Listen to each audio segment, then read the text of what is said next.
Okay, hey, my name's Dave, and I'm making a video on how to adjust the valves on your Trailblazer diesel.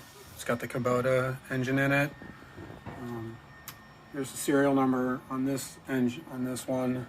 I show that because if you want to go to Miller's website, you just enter the serial number, and then you can get the owner's manual. And I didn't look terribly hard, but I couldn't find what I was looking for in the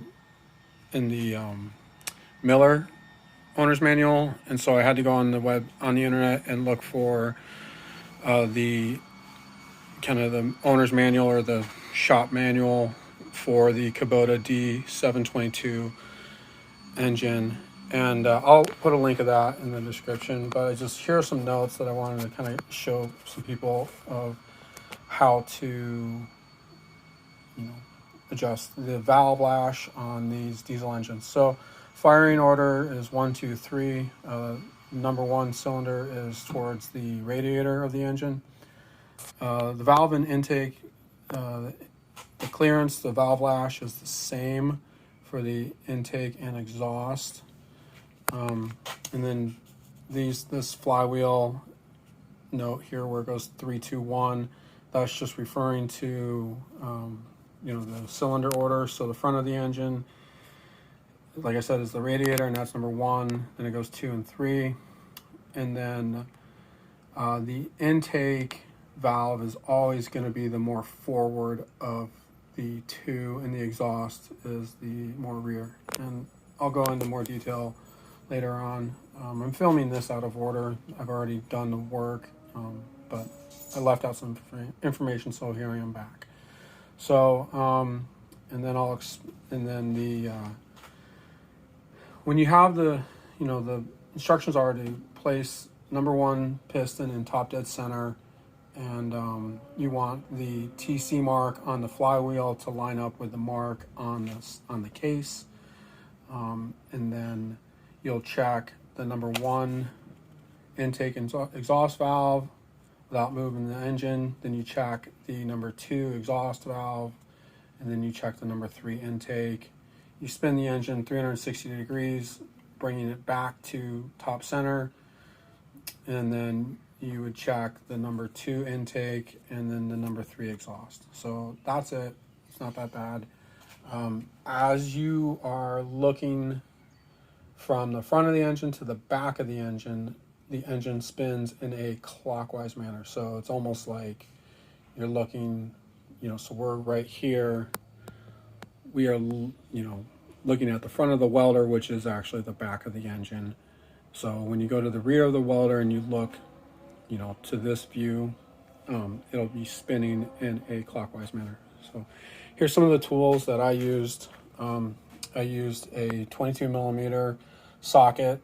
That was so I could spin the engine, and I just placed that on the alternator nut and was able to easily rotate the engine.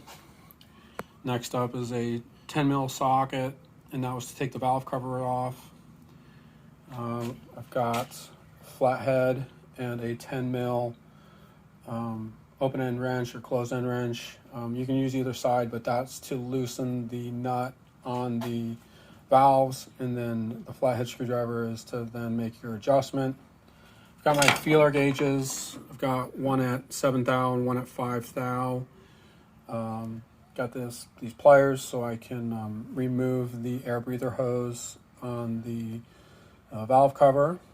I've got a drill with a 3/8 socket on it, and that's to take off all of the bolts that hold the engine covers on. And then I just have some WD-40 and some cleaning solution, flashlight, and some wet dry sandpaper. I think this is 180 grit. And that was just, I tore some of that off and I put it on the end of my flathead screwdriver, and I was able to scrape the flywheel off to find exactly the top center mark. And then I was able to clean it up with this WD-40 and the carb cleaner. So, yeah, anyways, that's kind of all I have for you.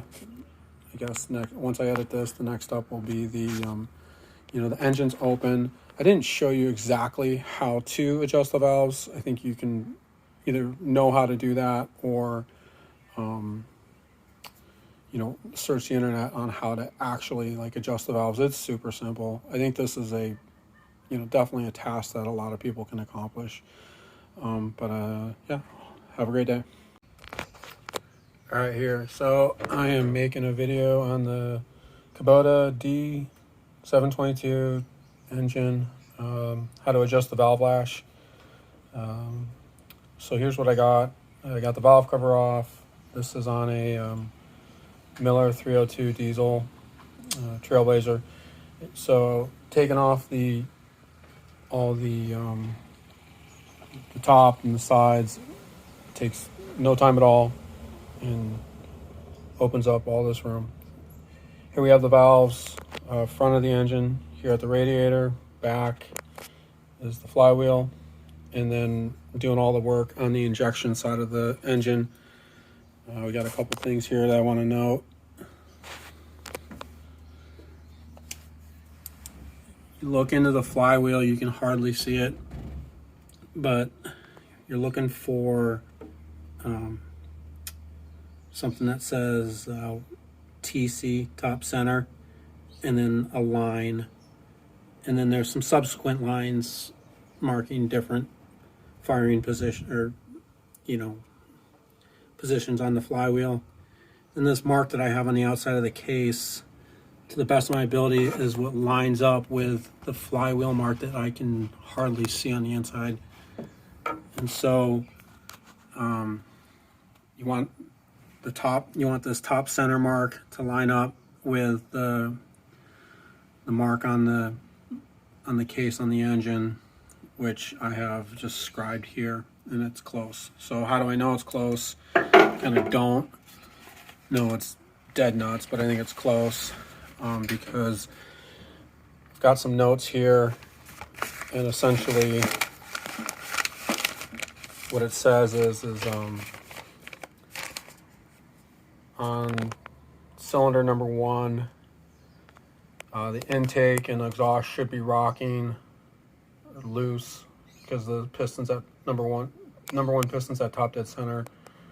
The number 2, the exhaust valve is closed, so that I think means that it's on the intake. And then number 3, the intake valve is fully closed, so we can see if all those are rocking.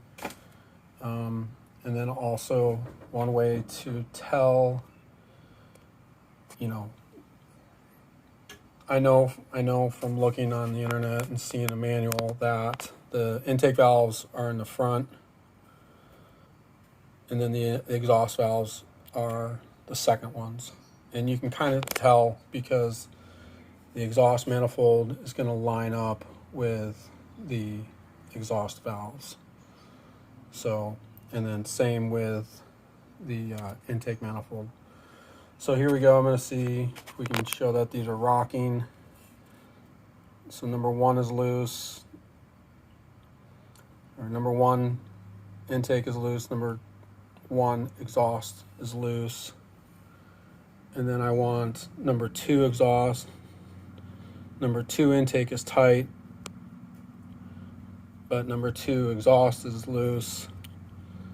Number 3 intake is loose, and number 3 exhaust is tight. So feel pretty confident that now we're on the compression stroke. We're at number 1 top dead center. I've got my 2 feeler gauges here. One is at 0.05 thou, and then the other is at 7 thou. And then the valve clearances are written on the cover of the engine cover. So right here you can see valve clearance when cold is between 55 thou and 7 thou. So I've already adjusted the valves, but I'll just show you. My goal was to have like a tight drag on the 7, and then a loose drag on the 5.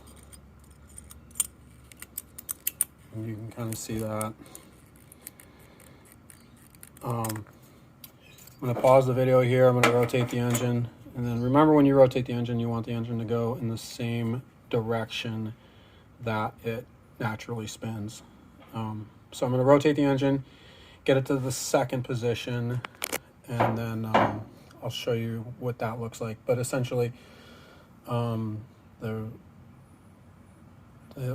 way you're supposed to do this is get number 1 to top dead center, which I showed you that. Rotate the engine 360 degrees, and then check the remaining valves. And I'll come back and show you that in a minute. Okay, so now we're back with the same thing. Nope, number 1 cylinder is tight. And so what we're looking for is the intake on number 2, which is this guy. That rocks. And then this is tight. And we're looking for the exhaust on number 3. So the number 2 is tight, and then number 3 is rocking. So again, I have my 7 on my intake of number 2 cylinder, and it is a really tight drag. And then number 5, or I've got the 5 thou, sorry. There's number 5 thou, and that's somewhat loose, not real loose, but that's tight. And then we'll go to number 3 exhaust, 7, and then the 5.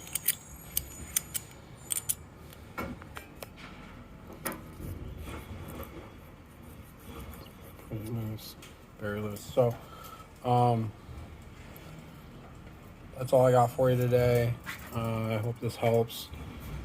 You know, a lot of times or other valves, they're going to have a measurement for exhaust and intake. They're going to be different numbers, but what they call out here is the same.